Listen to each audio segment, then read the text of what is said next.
This is the longest thing I've ever written outside a balance sheet. No names need changing. Mine is real. And I'm done pretending it didn't happen. This is the story of how I exposed my own family, dismantled a business empire from the inside out, and disappeared across the world. I don't want attention. I want to put this somewhere outside my head. I was the third son, the quiet one, in a family that weaponized volume and charm. My father, Hendrik van Rensburg, built Van Rensburg and Sons from a ship and container yard into a full logistics firm with government contracts, international freight, and export deals across 2 continents. On paper, he was a titan. In real life, a cold, calculating man who viewed his children as organizational assets. Stefan, the eldest, inherited his hunger for power. Marco, the middle child, inherited his hunger for praise. Me? I inherited the books. Not metaphorically, I literally kept the books. Started helping with company ledgers when I was still in school. At 16, I was the one reconciling VAT returns while Stefan was out schmoozing clients, and Marco was crashing my mom's car for the second time. When my mother died of cancer that same year, everything snapped into place. We were alone now, and I was the one who could handle things. I remember her voice, weak but clear. "Keep the family together, Eli. Promise me." So I did. I went to UCT, finished early, got my chartered accountant license before I turned 23. I didn't apply for outside jobs, didn't interview. I just showed up every day at the company office and worked. For nearly 20 years, I stabilized chaos, cleaned up behind my brothers, saved the company from bankruptcy twice, and each time I was thanked with silence or a nod or, "You're good at that stuff." They gave themselves raises and titles. I got a slightly better chair. But I held on to the belief that eventually, loyalty would be worth something. That was the lie I lived inside.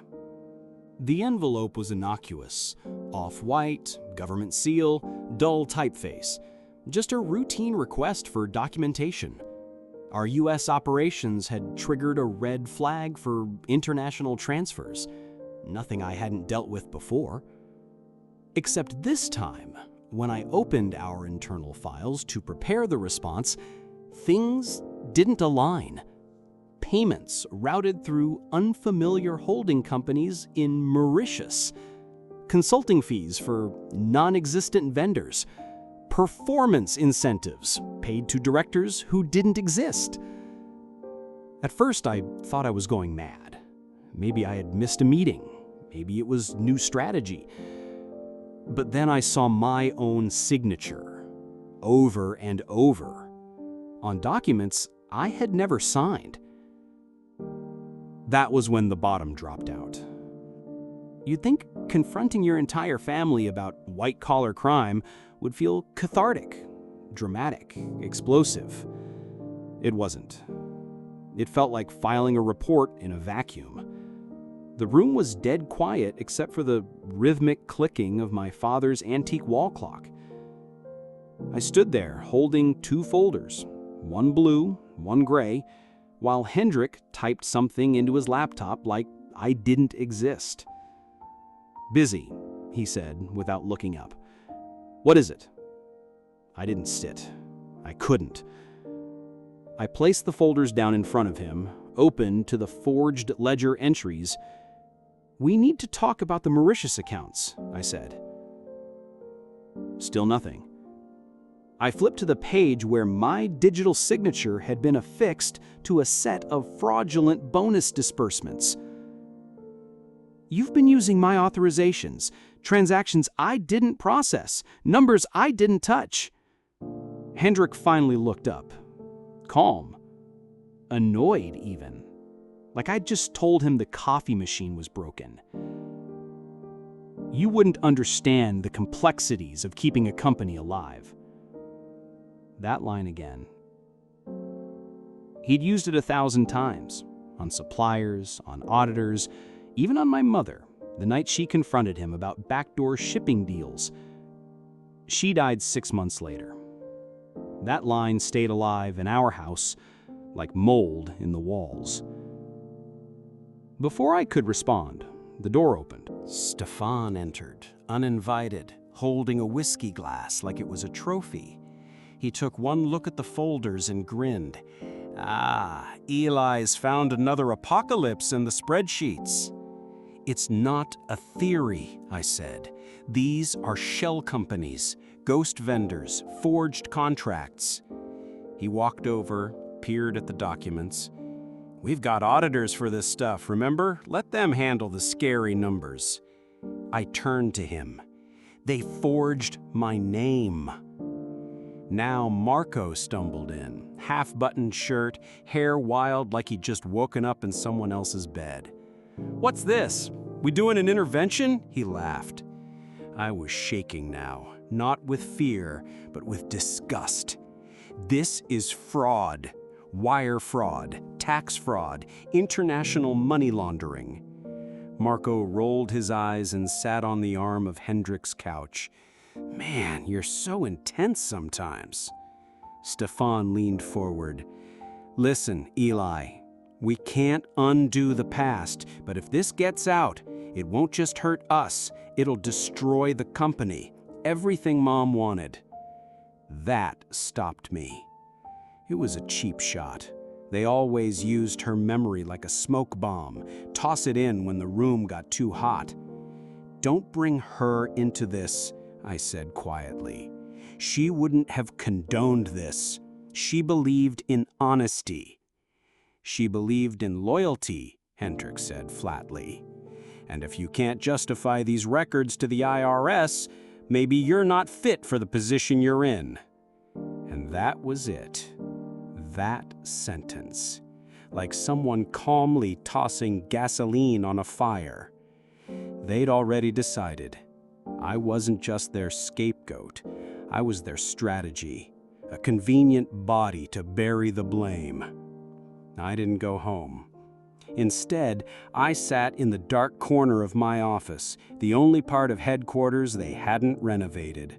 It still had the old carpet, peeling paint, and a view of the back alley dumpsters. No city skyline, no prestige, just truth.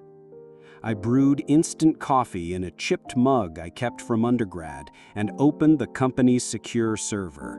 Line by line, I went through every transaction for the past 6 years. This wasn't just mismanagement.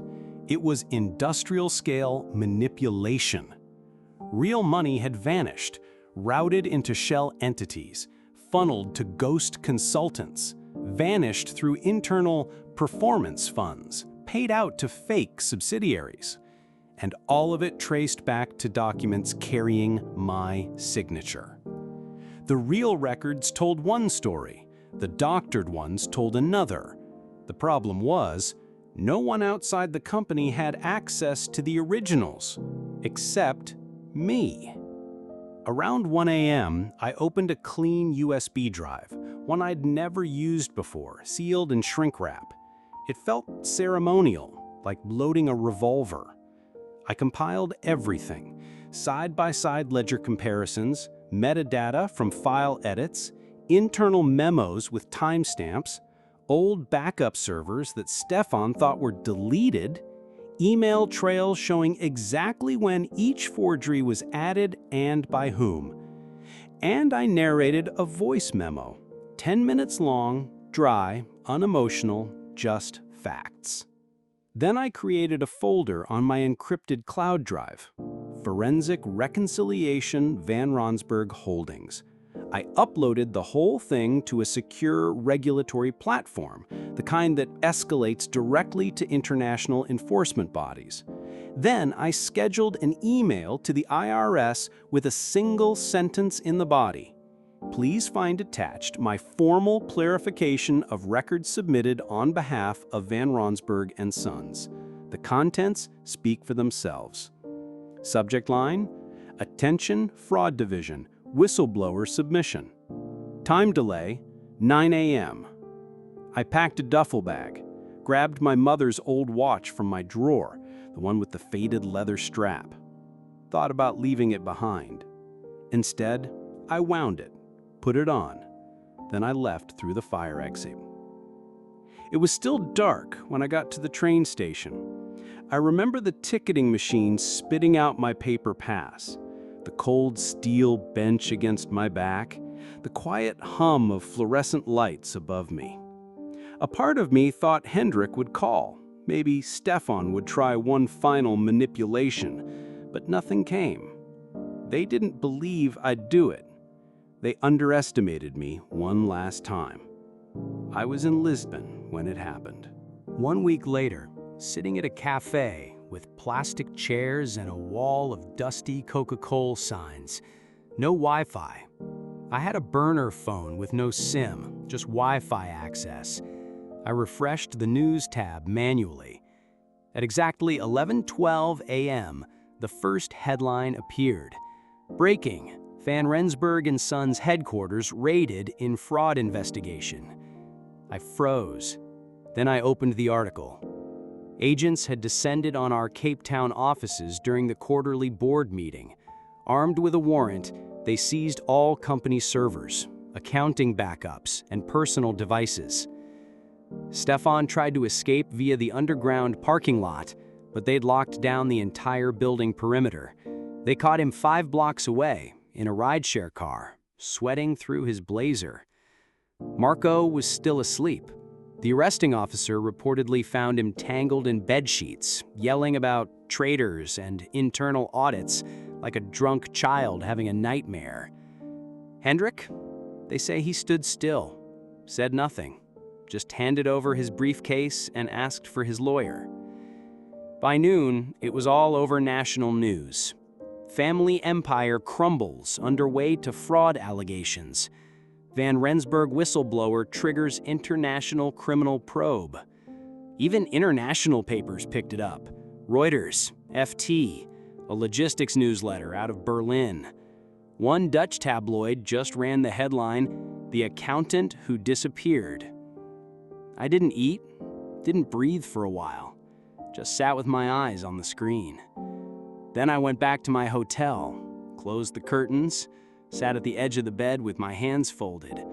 Not victorious, not relieved, just emptied out. This was the part no one tells you about. You imagine justice as fireworks and cheers, but really, it's just silence. You're not the hero, you're the fuse, and the whole thing just burns down behind you. I moved, like mist, from Nizhna to Casablanca, then Spain, then finally to the Netherlands. Amsterdam felt quiet, straight lines, clear laws, no legacy. I rented a modest flat, opened a new bank account, took Dutch lessons, found a therapist. Applied for jobs using my full name, no aliases. Why hide? Eventually, I interviewed at Braemar Logistics. They were lean, modern, and morally allergic to the kind of corruption I'd grown up around. When they asked for a reference, I gave them Professor June Lautering, my university mentor who once told me, "You're a lighthouse in a fog of flashlights." She called them directly, said I was wasted on family politics. I got the job. 6 months later, I was Braemar's new CFO. In my first board meeting, someone floated the idea of absorbing Van Rensburg's abandoned shipping lanes. "Only if we do it cleanly," I said. "No legacy contracts, no hidden liabilities." They listened. People here listen when I speak. Sometimes when I walk the canals at night, I still half expect to see Stefan's face in a crowd or hear Hendrik's voice in the wind. But I remind myself, they don't own my silence anymore. They all tried to reach out. Stefan sent a long WhatsApp, half apology, half negotiation. "You're still our brother. We can rebuild. Just talk to me." Marco left voicemails, alternating between slurred apologies and threats. Hendrik's message came via a private lawyer. He wants to see you before it's too late. I didn't respond. I renamed their contact files on my phone to Do Not Open Trauma File. My therapist said something that stuck with me. Sometimes we inherit guilt that was never ours to carry. I carried it for decades. It's lighter now. 1 year after the raid, Braemar became the leading logistics firm in the Western Cape region. We did it with clean books, honest contracts, and zero backroom favors. One day, I received a handwritten letter from a former Van Rensburg employee, a forklift supervisor, who'd been with the company for 24 years. "Thank you, Elias. You saved our pensions. We thought we'd lose everything. You were the only one with a conscience." I kept that letter in my desk drawer. This spring, I took a walk through the park. The trees were just starting to green. The breeze smelled like beginnings. I sat on a bench, checked my phone. A new message from Stefan. I didn't open it. I swiped left. Block. Then I stood, stretched my back, and walked on. Thanks for reading. No calls to action, no drama, just the truth. Loyalty is a beautiful thing, until it becomes the leash that strangles you. I cut mine, and I'm finally breathing free.